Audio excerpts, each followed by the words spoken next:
cuatrimestre. Esperemos de que no haya una recaída de este problema de la epidemia, de la pandemia, y que se pueda volver. Pero por si no se puede volver, ustedes tienen que en alguna forma participar un poco más en las clases, porque si no, no van a aprovechar cuando eran las clases presenciales, aunque sea, no sé, por vergüenza o por lo que fuera, ustedes por ahí preguntaban cosas, ustedes, cuando estaban en clase. Así que eso no lo pierdan. Bueno, lo que habíamos visto es cómo determinar el volumen mínimo necesario de regulación, o volumen útil, o volumen simplemente de regulación, para una dada demanda y unos dados aportes. Ahora vamos a ver, en el caso de un embalse de propósitos múltiples, en el cual nosotros generalmente trabajamos con demanda de agua potable, demanda de riego y alguna demanda industrial, ¿dónde colocamos ese volumen de regulación? Esta situación cambia para los dos puntos que hemos visto de una regulación diaria y hoy de una regulación semanal. En el caso de una regulación diaria y una regulación semanal, hay algunos volúmenes que nosotros vamos a ver ahora que no van a estar presentes. Lo vamos a ir marcando en cada momento. Bueno, este era el recordatorio de que era la regulación, que es la transformación del flujo natural de las aguas a magnitudes y un orden temporal predeterminado, que eso se hace en el vaso del embalse.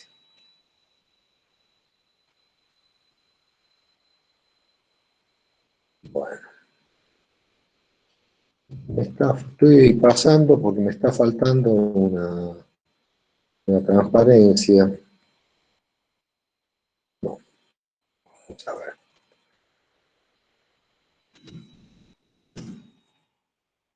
Bueno, a ver, vamos a tratar de salvarla.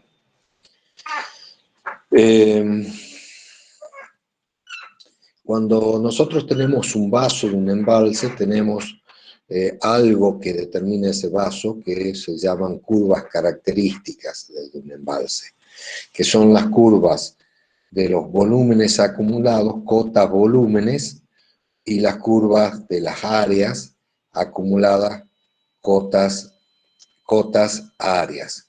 Cotas volúmenes, acá en el eje tradicional, en la parte inferior, tenemos los volúmenes, o sea, la curva roja está referida en las ordenadas al eje que está a la izquierda y en las abscisas al eje inferior, hasta 350, que son volúmenes acumulados en hectómetros cúbicos. Y tenemos, por otro lado, la curva cota áreas, que en esta forma de representar está referido en las abscisas, en este eje superior, y en las ordenadas en el eje a la parte izquierda. ¿Ustedes saben cómo se construyen estas curvas?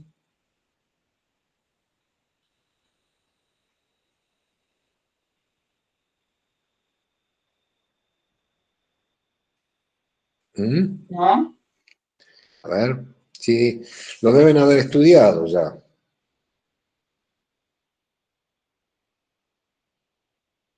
¿Cómo se construyen estas curvas?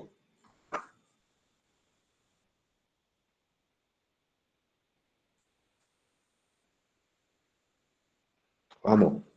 ¿Quién va a ser él o la valiente que va a responder?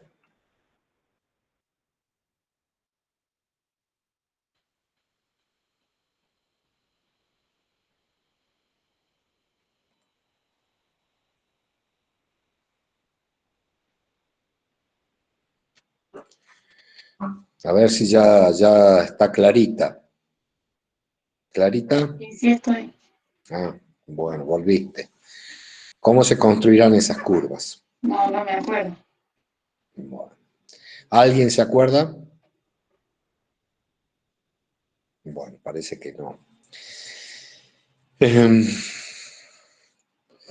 Realmente hay una curva que es esta, que es la área cotas, áreas cotas, que es una curva que se determina en el campo o por medio de sensores que puedan determinar las curvas de nivel.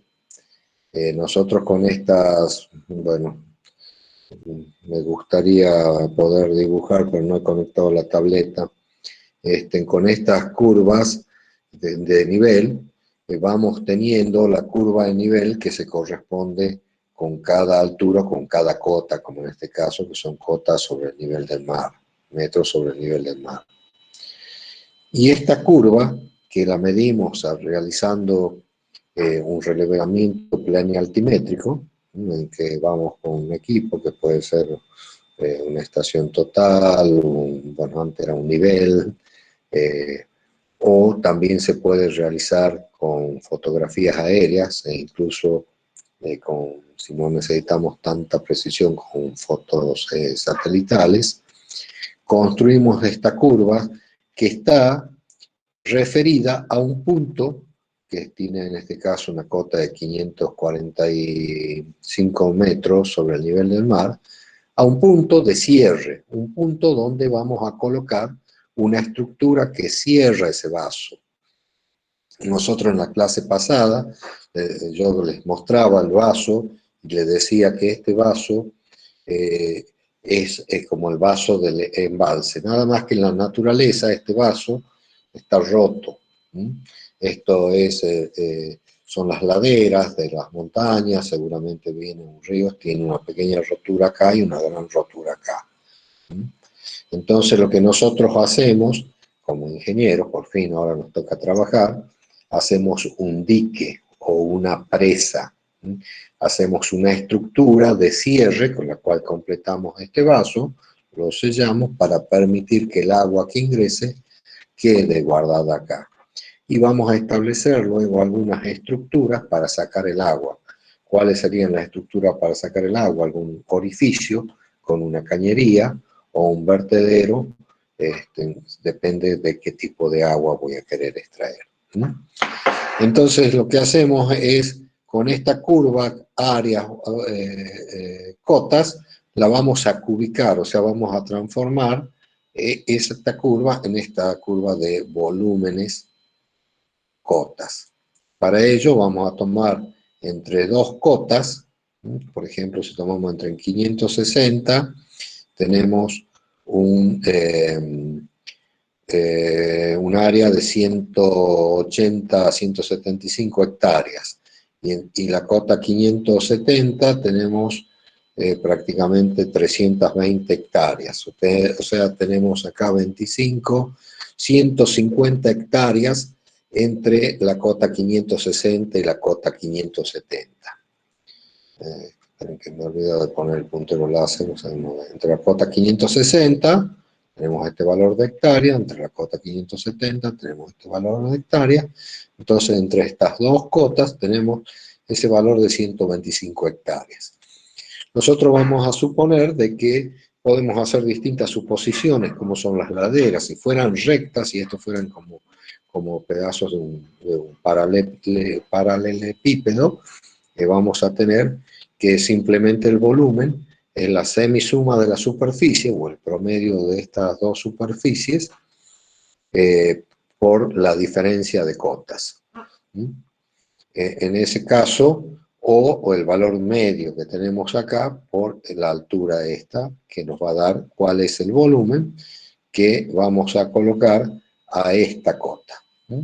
Y así vamos a ir construyendo esta curva cota-volúmenes que vamos en general a trabajar más.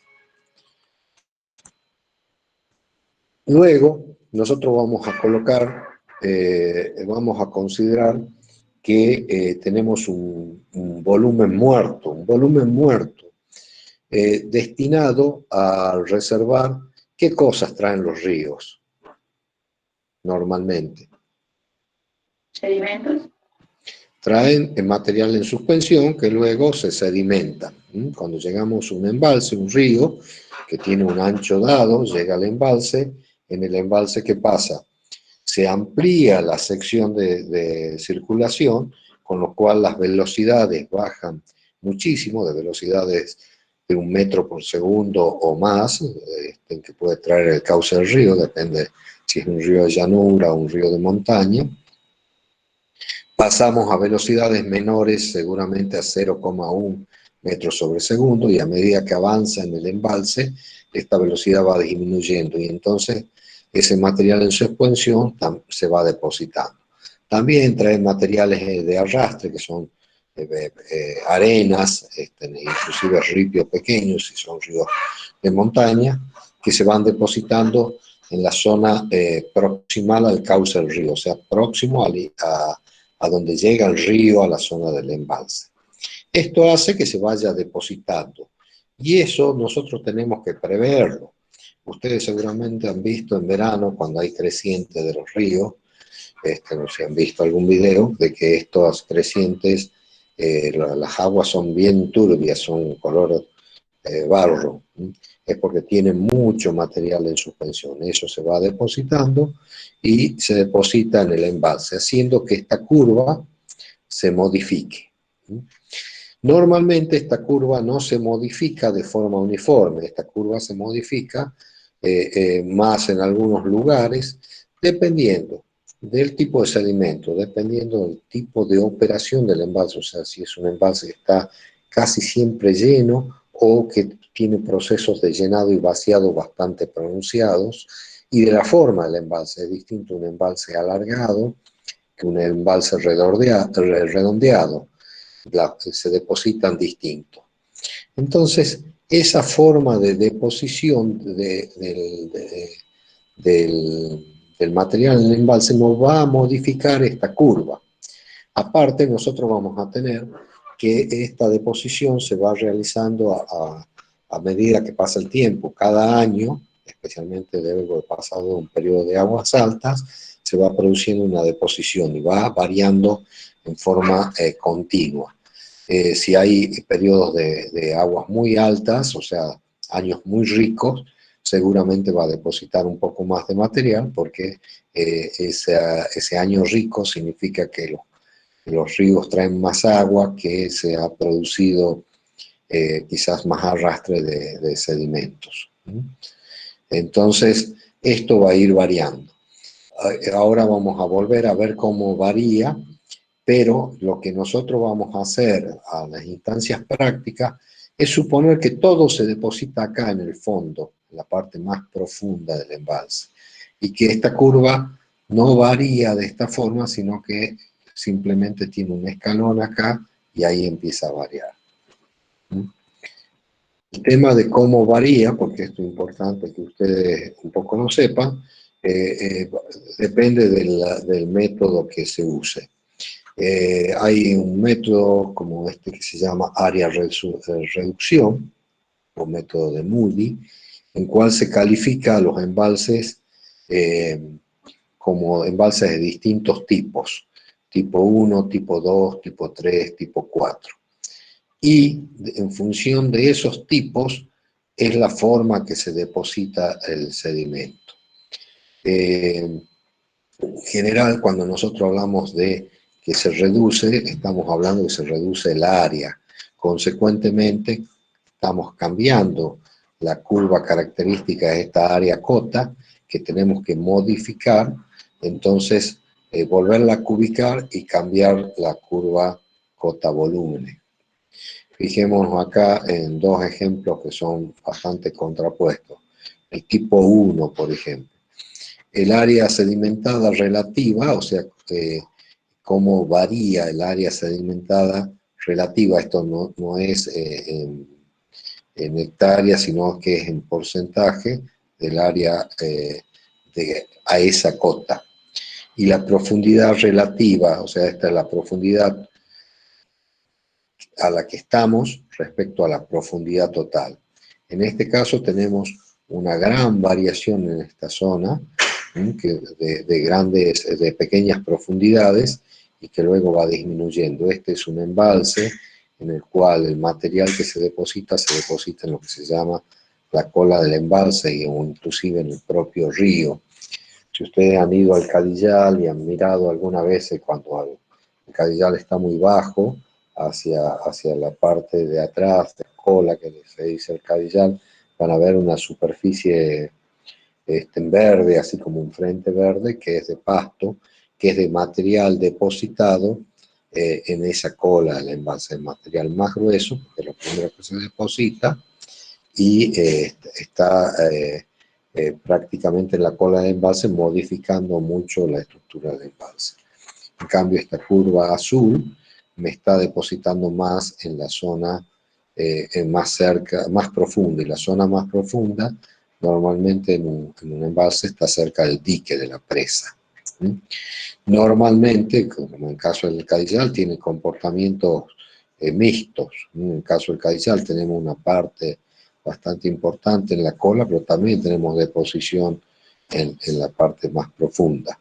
Y entonces acá deberíamos nosotros ver a qué tipo de embalse pertenece para ver cómo se deposita.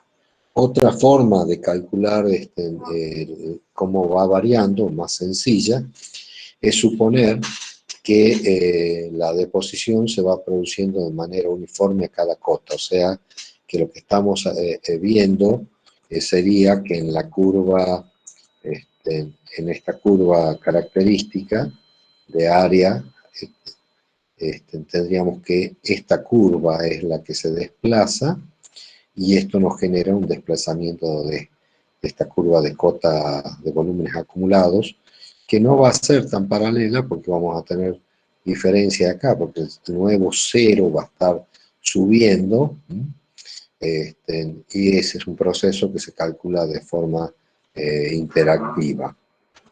Otro tema que tenemos que ver es qué cantidad de ese material que se deposita, que del material que arrastra el cauce del río, es el que queda en el embalse. Nosotros tenemos que el sedimento que es retenido en porcentaje del que lleva el río en un embalse depende también de una capacidad del embalse sobre el volumen anual de agua, o ¿cómo se llama este volumen anual de agua? Si se los pregunto, seguro que lo tienen que saber y que no se van a acordar. Se llama derrame del río, o sea, es el volumen anual de agua que lleva el río. Entonces, Brun, que es un hidrólogo que estudió muchos embalses, graficó esto y encontró una serie de puntos que están alineados entre estas curvas envolventes. O sea que los embalses que tienen una capacidad bastante grande, porque por ejemplo este embalse que tiene una capacidad prácticamente igual que al derrame del río, o sea, sería el valor 1, vemos que acá que el sedimento retenido es un porcentaje bastante grande. Esto porque nos está indicando que tiene una gran permanencia el agua en el embalse, o sea, el agua se queda en el embalse bastante tiempo y favorece esa deposición del material que se sedimenta. Ustedes saben que esa sedimentación depende de la ley de Stock, seguramente lo han visto en suelos, que hay materiales que demoran mucho en sedimentar, como las arcillas, y otros obviamente como las arenas, depositan casi inmediatamente. En cambio, tenemos toda una zona de materiales intermedios como los limos, que tienen su tiempo de deposición.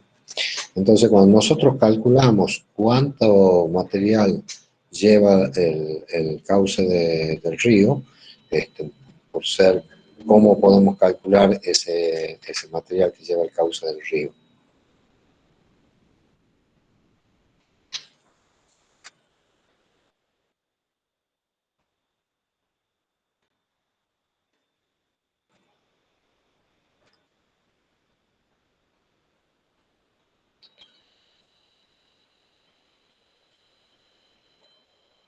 Facundo, ¿cómo calculamos el material sólido que lleva el río?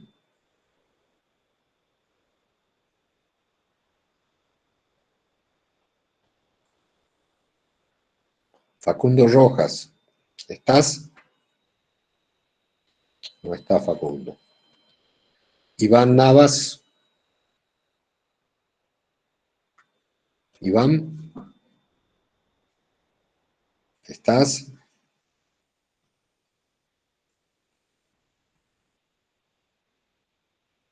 ¿Se han ido todos? Javier.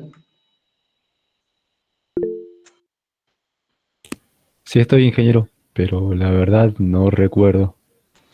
Y eso lo han visto con el ingeniero Comba, seguramente. Joel. Sí, ingeniero, estoy tratando de pensar. No se me ocurre. Lucía Orellana. No, la verdad, ingeniero, no recuerdo. Matías Brizuela. Sí, ingeniero, ¿usted dijo el cálculo de sólidos? Sí. Yo, por lo menos, con el ingeniero Combo no recuerdo haber visto un cálculo de sólidos. Cálculo o medición.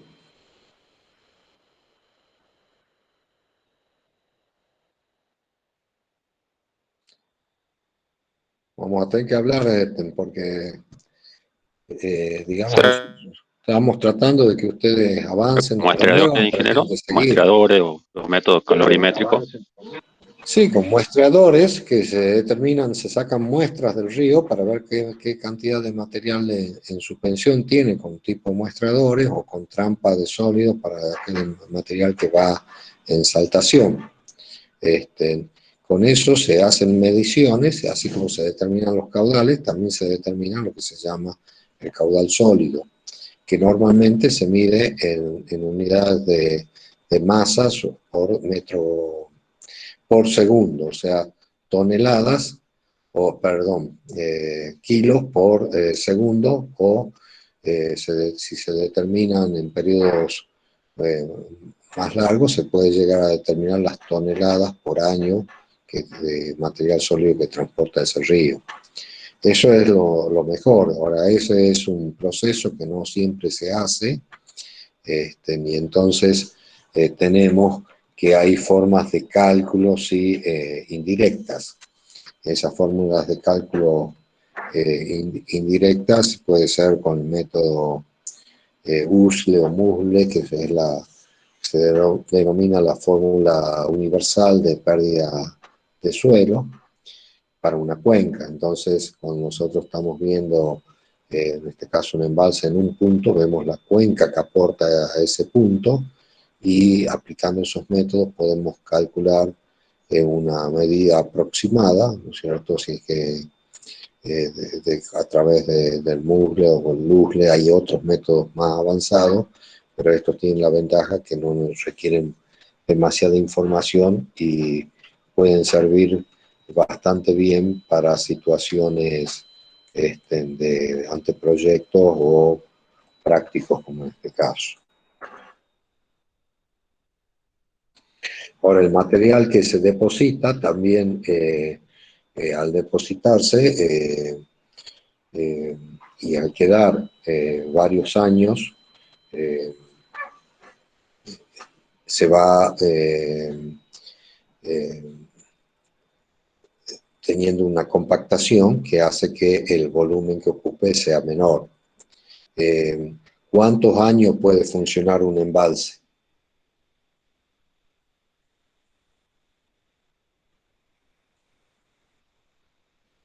¿Mm? 50. Entre Bueno, 30 y 50. entre 30 y 50 o 50 son los valores que nosotros asumimos que es el periodo de funcionamiento o vida útil del embalse, que generalmente están ligados a procesos de financiamiento de la construcción de la obra, porque son obras que tienen costos bastante altos y generalmente se realizan con financiamientos.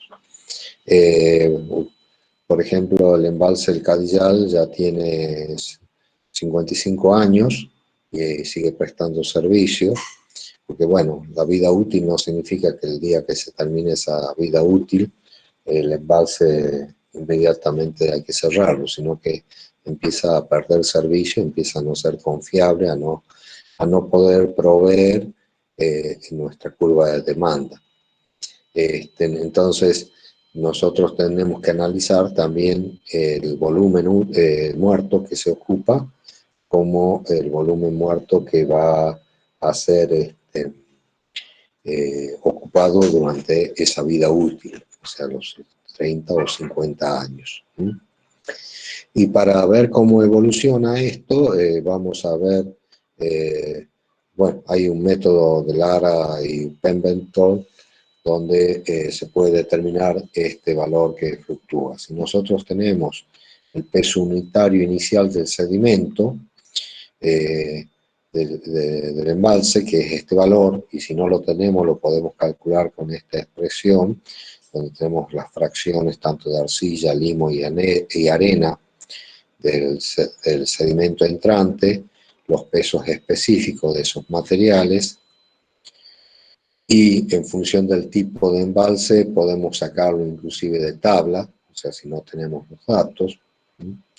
Los tipos de embalse están especificados acá, porque están ligados a cómo se opera el embalse, porque un embalse que está siempre sumergido, casi siempre sumergido, los materiales tienen un efecto de compactación distinto de un embalse que está normalmente vacío, que puede ser un embalse para resguardar de las crecientes.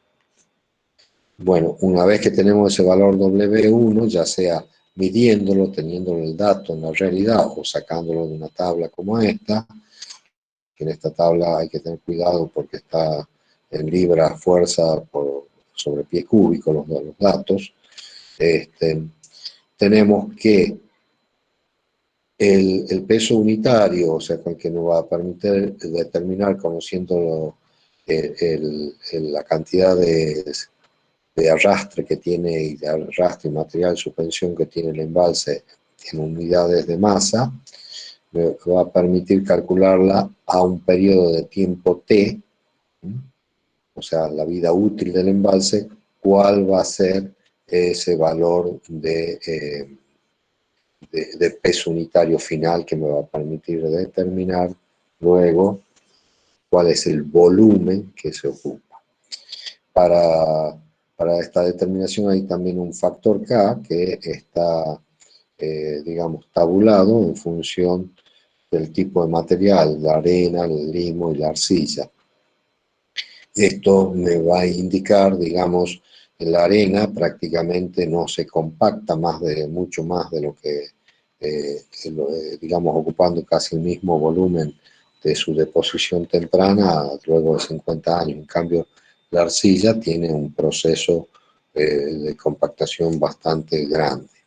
Bueno, aplicando esa expresión, podemos conocer K, reemplazamos acá y vamos a ir obteniendo el valor que nos permite determinar ese volumen muerto, que para el caso del práctico vamos a considerar que ese volumen muerto está colocado al fondo del embalse. Luego, con ese volumen muerto determinamos el nivel muerto, o sea, todo eso es algo que no va a ser usado, el agua que esté por abajo de ese nivel, porque vamos a considerar de que va a estar al término de la vida útil llena de sedimentos. Entonces no la vamos a considerar. Luego yo tengo que calcular un par de alturas. Perdón, acá está. Esta flechita marrón y esa flechita verde que están ahí me están indicando dos alturas que debo sumarle a ese nivel muerto. La primera es la referente a no permitir, mejor dicho, que cuando se abra, digamos, la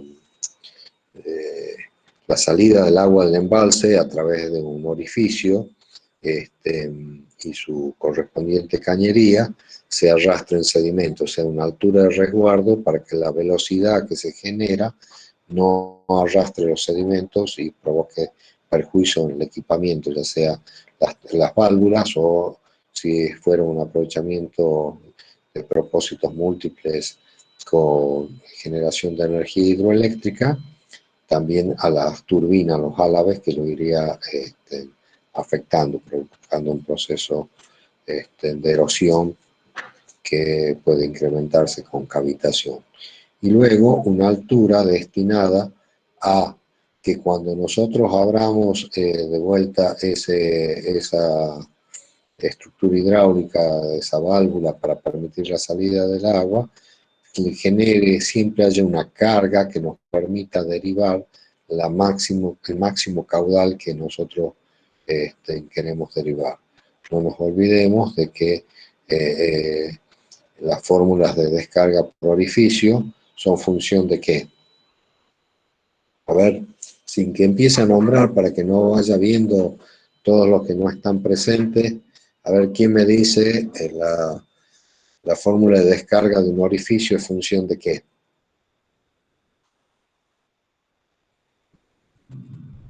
La carga sobre el orificio. Bueno, la carga sobre el orificio es una, pero ¿qué de la carga? La carga en forma directa. La altura. Sí, la carga es la altura, pero en forma directa depende, varía directamente con la altura.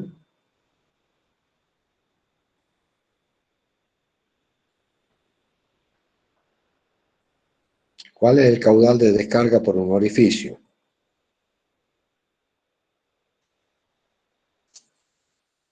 Mecánica de los fluidos, chicos, y no sé si física 1.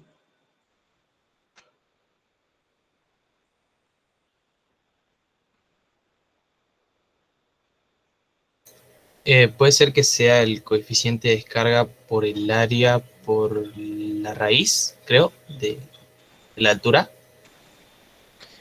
Sí, no puede ser, ya lo han estudiado, así es, depende de la raíz cuadrada de la carga o de la altura de agua sobre el orificio, un coeficiente de descarga que depende de la forma del orificio, de la ubicación y también si estamos midiendo la carga sobre el centro del orificio o sobre el intrados, o sea, sobre la parte superior del orificio. Pero y por supuesto del área. Básicamente es variable con el área y con la raíz cuadrada de esa carga. Eso me va a permitir determinar un nivel mínimo ordinario. Ese nivel mínimo ordinario va a ser el nivel mínimo al que yo voy a permitirme llegar en la operación, o también se llama nivel mínimo de operación, en la operación de mi embalse. O sea, no me voy a permitir bajar de ese nivel a los efectos de que yo tenga la carga suficiente para poder extraer los máximos caudales que tenga previsto en este aprovechamiento. Y ese nivel mínimo ordinario me va a determinar, yendo a la curva cota-volúmenes nuevamente, me va a determinar acá un volumen que vamos a dar en llamar volumen inactivo. ¿Por qué inactivo? Porque como no me permito bajar de ese nivel mínimo ordinario, no voy a poderlo usar ese volumen de agua, que acá son como 28, casi 30 hectómetros cúbicos. Porque yo no voy a permitirme bajar. Si bien, si yo abriera la conducción y tengo orificios, pensemos que estos orificios son de gran diámetro, 3 metros, 2 metros, depende de la envergadura del dique o de la presa. Pueden bajar el nivel, llegar a funcionar como si fuera un vertedero, si deja de estar bajo el agua totalmente el área del orificio. O sea, yo podría bajar el nivel, pero no lo voy a hacer, no lo voy a considerar para la operación. Por eso ese volumen se llama inactivo. Y recién ahí, cuando yo tengo determinado mi volumen inactivo, que corresponde a mi nivel mínimo de operación, voy a colocar mi volumen útil o volumen necesario de regulación. Ese volumen útil, que es el que he calculado con la curva de aporte y demanda para una dada garantía, no olvidemos de que esto es para una dada garantía, me va a permitir calcular este volumen útil. Y ese volumen útil lo coloco aquí, y con nuevamente mi curva cota volúmenes voy a determinar mi nivel máximo de operación, o sea, hasta dónde yo voy a permitir que mi embalse llegue, porque hasta ahí lo voy a operar. Ese nivel máximo de operación o nivel máximo ordinario me hace que yo fije ahí qué cosa. Si es que no voy a dejar que el embalse suba de ese nivel, ¿qué voy a colocar ahí? ¿La presa? No, la presa está colocado acá abajo. La presa está completamente desde acá hasta, ya vamos a ver a dónde, a una cota de coronamiento que ya vamos a determinar. Acá hemos dicho que vamos a colocar el orificio de salida. Acá. ¿Y acá qué vamos a colocar? Un vertedero. Un vertedero, un control de niveles máximos para que el agua no supere. Vamos a colocar un vertedero, como por ejemplo el vertedero que tenemos en el Cadillal del embudo, como se le dice normalmente, que ese es un vertedero de planta, bueno, no es totalmente circular, semicircular, o Glory Morning, se me ha ido el nombre, Glory Morning, creo que es el nombre, es el labio del vertedero, o sea, el punto del vertedero por donde el agua empieza a escapar, para que no se me llene el embalse, porque si no le pongo un límite, en algún momento puede sobrepasar, puede pasar por la presa y se me puede caer la presa. Ahora, un vertedero es una estructura hidráulica y, como le digo, muchos tipos. Ustedes han estudiado en mecánica de los fluidos, los vertederos. El caudal que descarga un vertedero es función de ¿qué?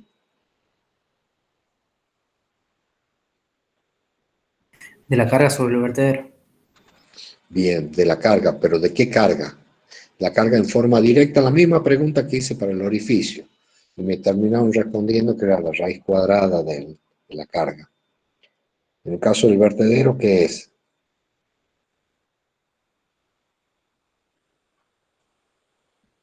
¿El área, ingeniero?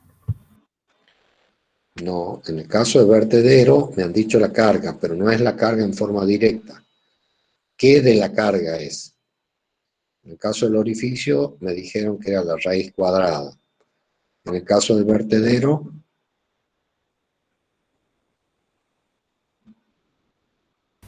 ¿Puede ser que era la carga elevada a 2/3?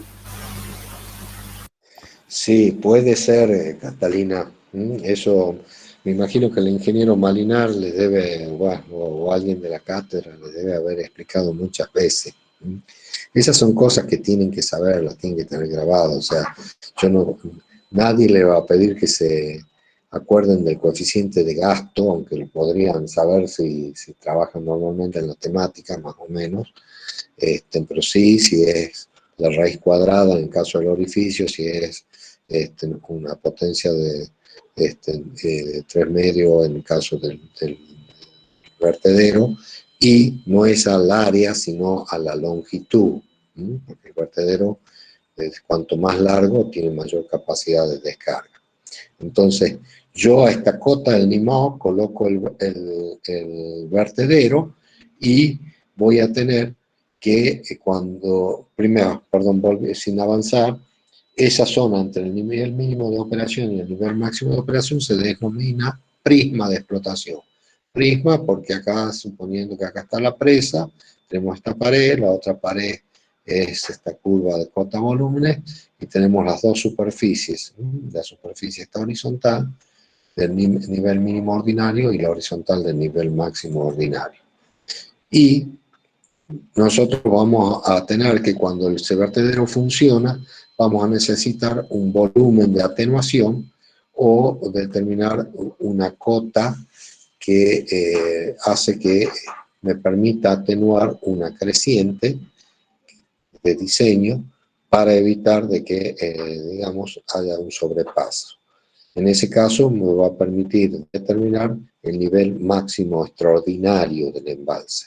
Nivel máximo ordinario es el de operación y nivel máximo extraordinario es el que se alcanzaría una vez que se produzca con el embalse lleno la creciente de diseño y hasta dónde llegaría el nivel del pelo de agua, como se denomina o se dice, del embalse en esta creciente.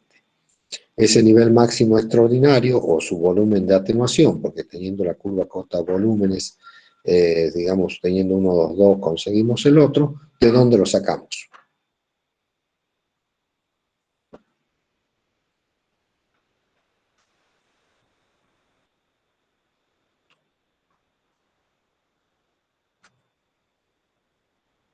¿De dónde lo sacamos eso?